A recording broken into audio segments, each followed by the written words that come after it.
Okay. All right.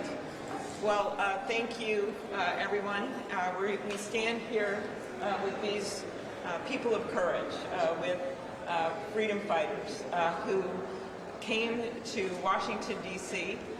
To seek salvation, because they are not going to be able to get that governor of Texas to protect the voting rights of the people of Texas. We know that.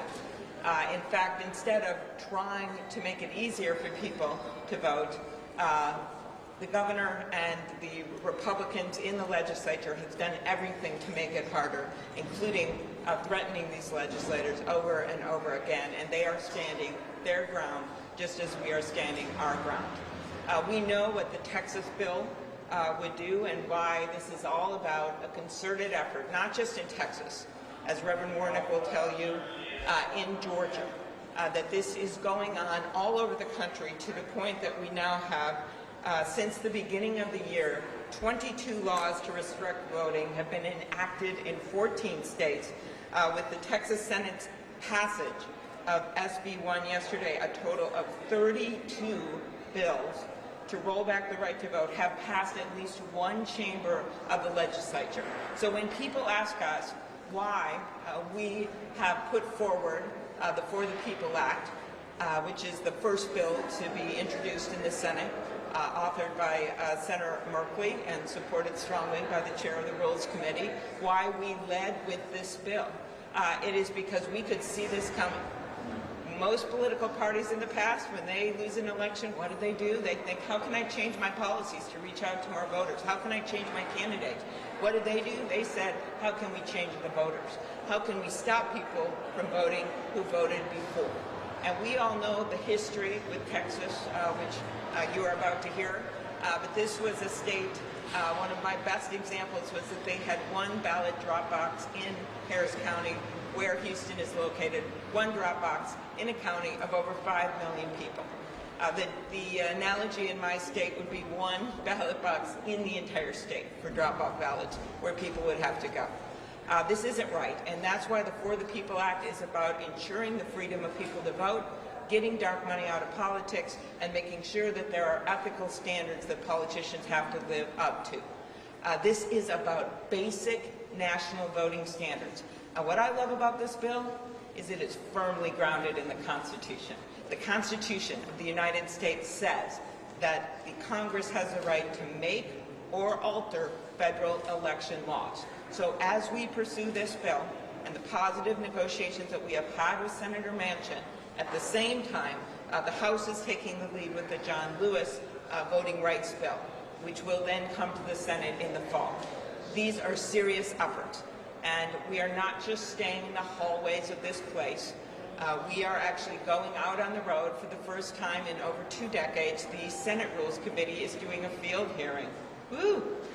We are going to the state of Georgia, and we are doing that to make the point that this is a concerted effort from people who are trying to limit the right to vote with the bill that passed in Georgia, but it is also going to be a concerted effort in this place to protect people's right to vote. And with that, I'm honored to turn it over to the chief author of the For the People Act, Senator Merkley. And then we'll hear from the rest of us, not all of us. Well, President Johnson declared that the right to vote is the most powerful instrument ever declared or devised by man in order to break down injustice. And who would imagine that here in the year 2021, we would be still in this fight to defend the right to vote. We thought that the Voting Rights Act of 1965 had put this to rest, that all of America said, we understand that the foundation, the pulsating heart of a democracy is the ability of people to vote in fair and free elections. But today, the Republicans in Texas are not standing for justice. They're not standing for the freedom and right to vote. They are working to tear down that ability. And here we are, surrounded by the Texan freedom fighters, defenders of the Constitution, believers in the foundation of our republic, who are doing everything they can to call this out and to stop this tremendous assault on the most fundamental right embedded in our Constitution, the underlying factor of the we the people vision of our republic. So I'm really honored to stand with you all today. But they haven't come to D.C. by accident. They have come to Washington, D.C.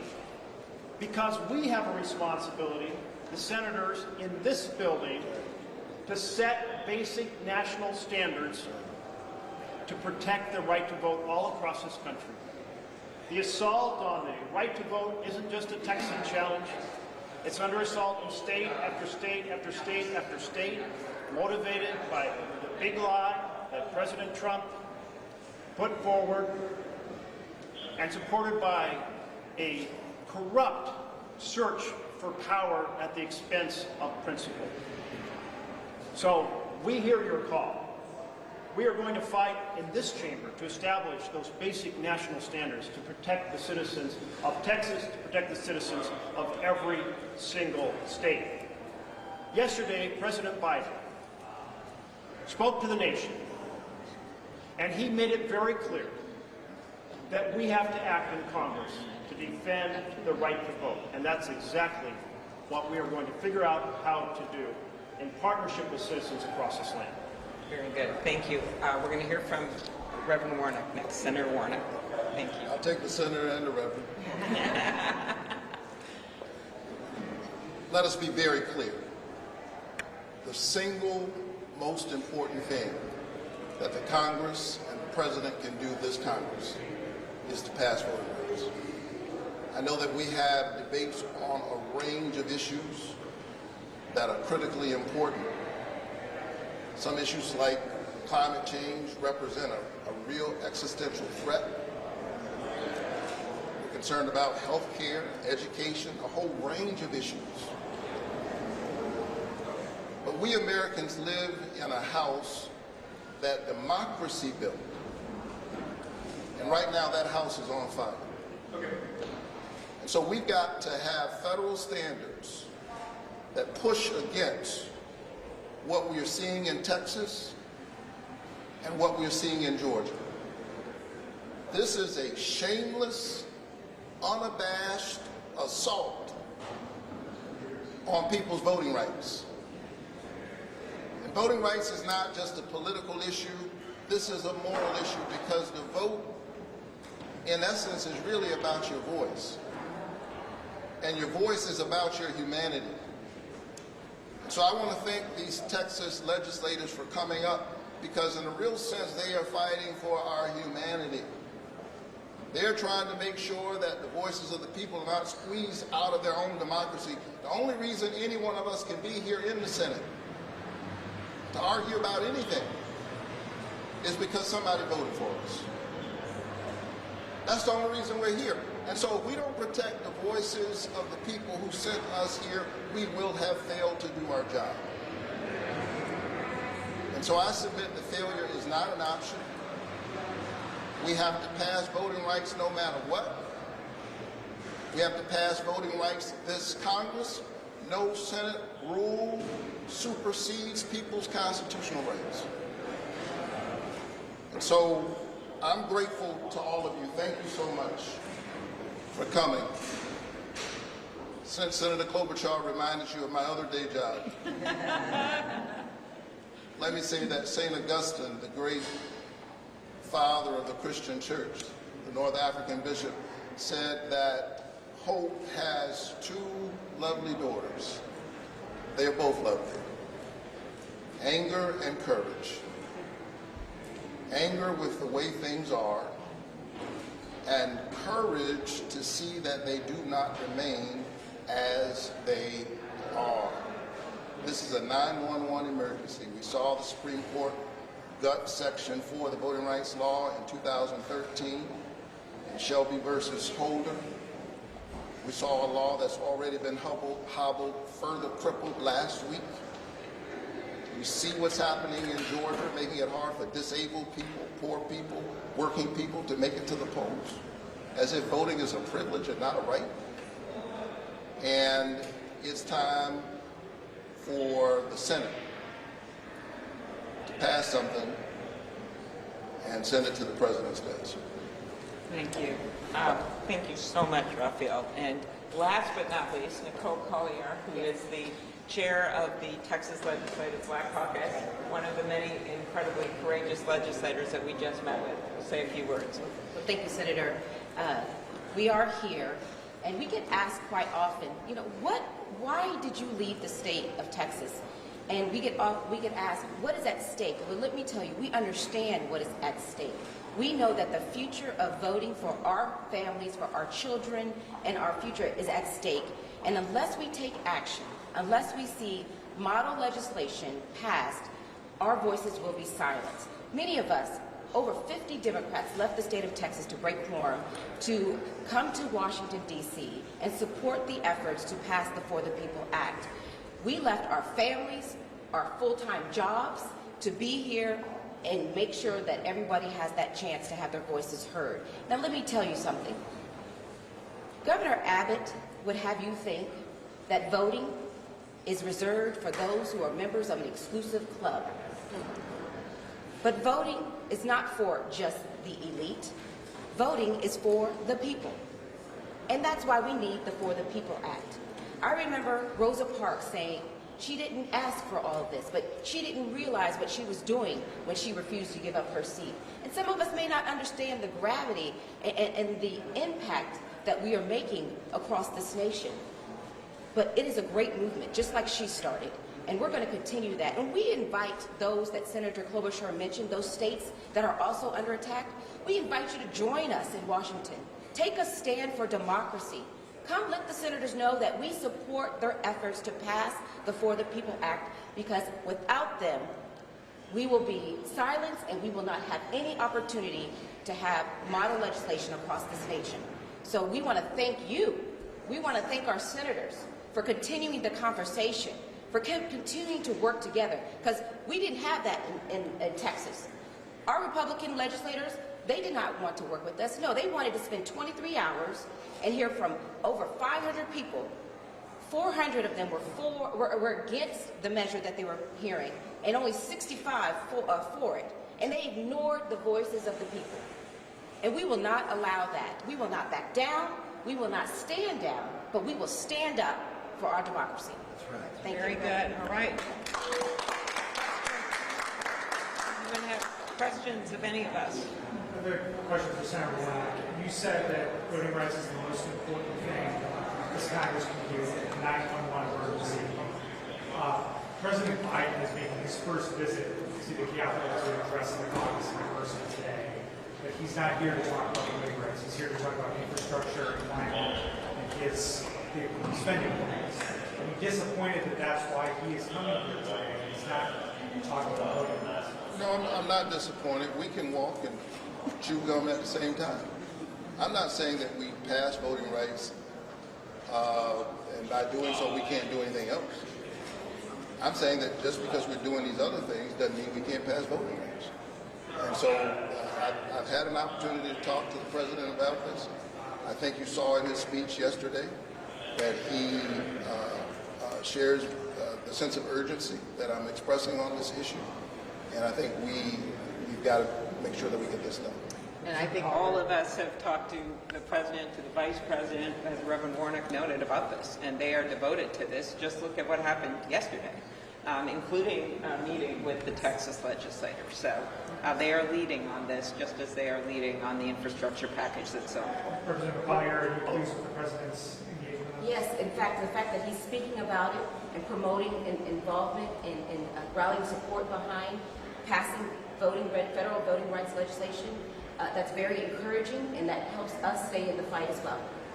The reason we were able to have the announcement last night about progress being made towards a very, very powerful bill that would affect things like the ability to provide child care and to address housing and to strengthen Medicare. The reason why is voting rights were protected across this country.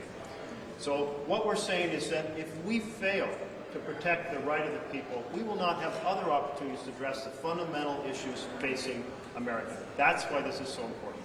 The question for the senators, what are you all telling the legislators in terms of how you will actually get this done? We saw a cloture vote fail, no Republican support a few weeks firm positions on the filibuster. What do the next few weeks look like? Have you given them a timeline? Have you given them concrete steps? Yeah. How So- this Congress will actually... Yeah, we have pledged to them, both behind closed doors and here, that we are not giving up. To the contrary, we're going to Georgia in the Rules Committee, and that there are many routes to success here. We have the For the People negotiations, where Senator Manchin has agreed to, not every T is crossed or I dotted, but to a number of really important things, including same-day registration, including the many things, the Disclose Act, some ethical provisions that are very important. And so we are continuing to work with him on that. The second thing that's going on simultaneously is the John Lewis bill, with the House taking the lead, and then it'll come over to the Senate Judiciary Committee. That is another route, and you could also add provisions to that bill that we're looking at. We have the upcoming reconciliation package, which will allow us to put funding for elections, which in many states is sorely missing, and we will go to the max for whatever we can do with that reconciliation package. We have the work that's being done in the Justice Department right now, which is significant, with the people over there like Vanita Gupta and Kristen Clark, who are going to be leaders on bringing up cases that we never had during the Trump administration. It was the very opposite. So there is a lot of work being done between Congress and the administration, and I am not giving up. We've heard Joe Manchin talk many times about the standing filibuster and things that we could consider and carve-outs for voting. And I personally had many discussions with him about this bill. So to me, this is not, this was not an end, the vote you just referred to, it was a beginning. Senator, this is both for you as well as legislators. It appears that not just the Texas bill, but also the state legislators, they're led by majorities, they're dealing with measures that were specific towards the pandemic. Over in Texas specifically, they want to roll back a ban on drive-through voting, also regulations for early voting hours, including a ban on 24-hour voting. Is this what you're calling Jim Crow 2.0, that you want to have 24-hour voting as opposed to early voting? Is this what you're saying is Jim Crow 2.0 specifically? New requirements on EID? Go ahead. That's not all they're doing. That's not all they're doing. In the state of Georgia, they have a provision in SB 202 that would allow the State Board of Elections to overturn what the local boards have done, making it almost impossible to certify elections in Georgia and in Texas. And Representative Collier can speak to that.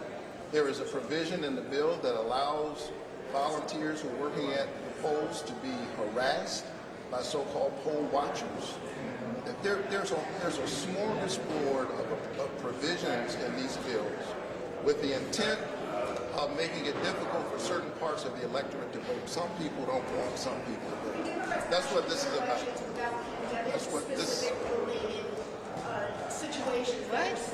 We've been voting early in Georgia long before the pandemic. Okay, we let the legislator. Let me tell you this.